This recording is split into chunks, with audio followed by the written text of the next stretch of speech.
बाग बगीचा गाँव की पुरवा पानी पात, खींचे अमराई मुझे मैं ना बोले बात, मैं ना बोले बात।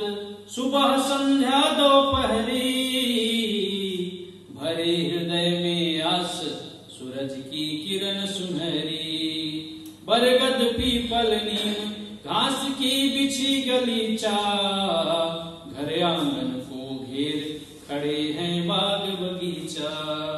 लेकिन ये बाग और बगीचा जैसे प्रेमी प्रेमिका होते हैं, वैसे धरती और अंबर आपस में प्रेमी प्रेमिका है।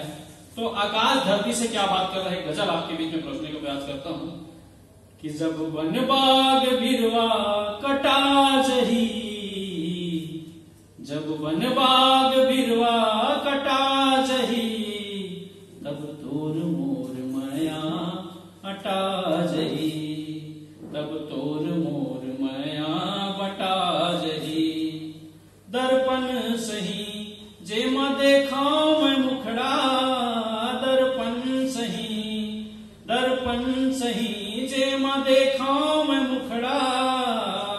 वो नदिया के पानी हटा जही, तब तोर मोर माया बटा जही।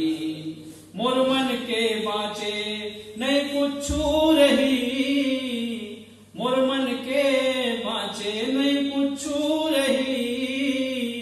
भाजी भाटा कस भुइया छटा जही, ततोर मोर माया बटा जही।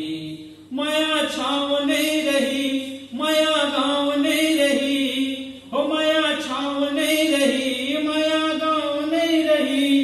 डिही डोंगरी बन डंगरी चटा जही, ततोर मोर माया बटा जही। कांदी माटी बिन तोर को राह गढ़ी, कांदी औ माटी बिन तोर को राह गढ़ी। सीमेंट प्लास्टिक तोर तनमा पटा जही,